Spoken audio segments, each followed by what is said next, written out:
Nasa linya po natin si Sir Raymond Torio, ang overall champion po sa Powerman Malaysia 2025. Good evening po sa inyo, Sir Raymond. Welcome po sa ating program po sa Bomba Radio Dagupan po. Good evening po. Okay po. Ayun po.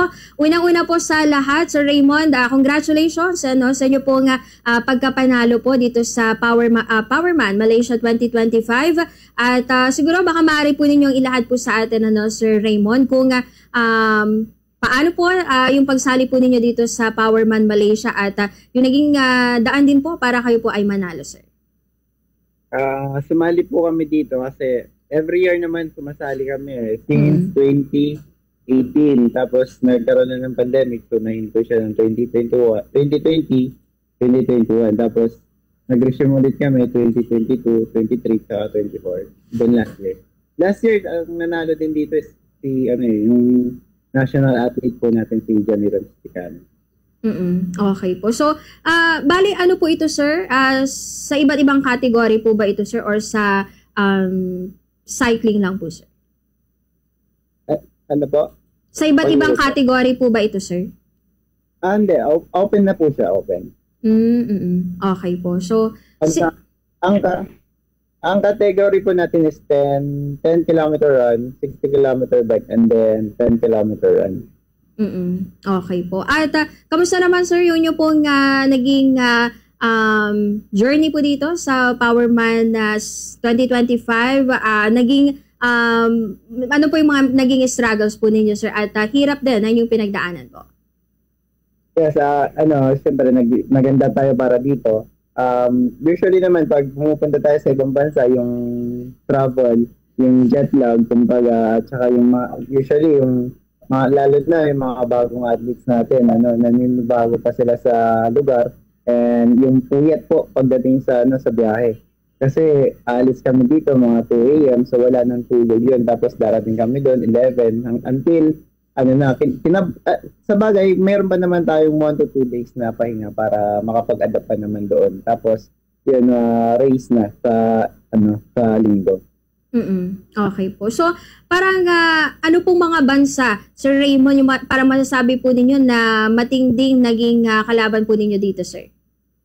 Yung dati, sa ngayon po ang kalaban po natin isa British National, tapos Singaporean, Malaysian, mayroon din taga Bangladesh. Iba-iba po eh. So, hindi ko po ma-recall po yan pa eh. Okay po. So, first time niyo po ba ito, Sir Raymond, na maging overall champion? Kasi you've mentioned po kanina, this is not the first time naman po na sumali po kayo sa Powerman 2025 po, sir.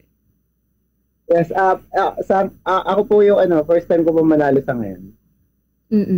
Okay po. So, how's the feeling naman po, sir, dito sa unang pagkapanalo ninyo na hindi lang basta panalo, kundi overall champion pa po, sir, sa katatapos nga na Powerman Malaysia 2025? Yun, overwhelming pa rin, masaya. Kasi, nakasungkit po natin yung gold medal para sa bansa natin. And then, ma-inspire po natin yung lalo na yung mga kabataan natin na maging involved sila sa sports.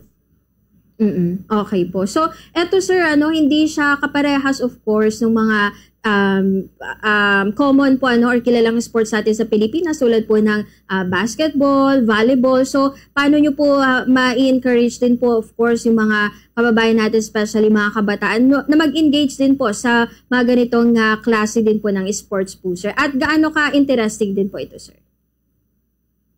Yes, marami naman po yung sumasali dito, especially yung mga mobile sports, triathlon, mga triathlete po natin, marami-rami naman yan.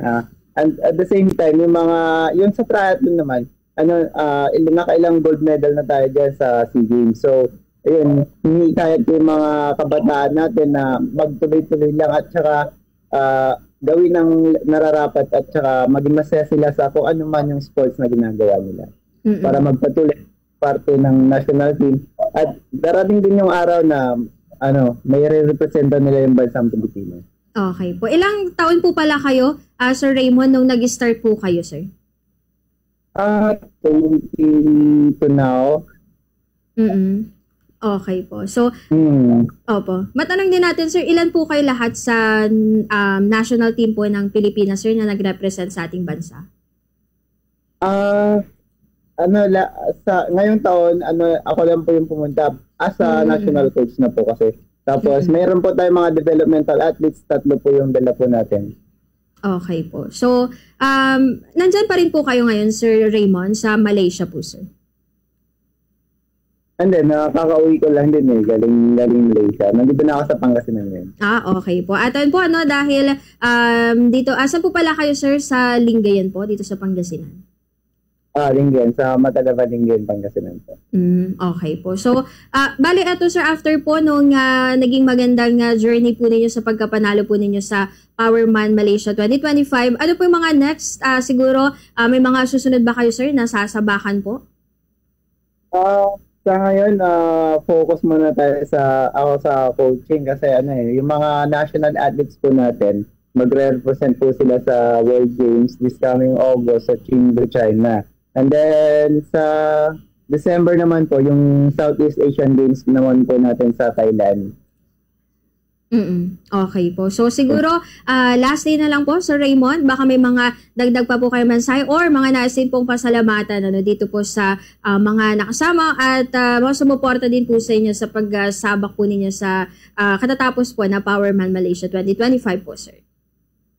Yes, nagpapasalamat po ako sa mga tao na patuloy na sumusuporta sa mga atletang Pilipino, lalong-lalo na po yung Philippine Sports Commission.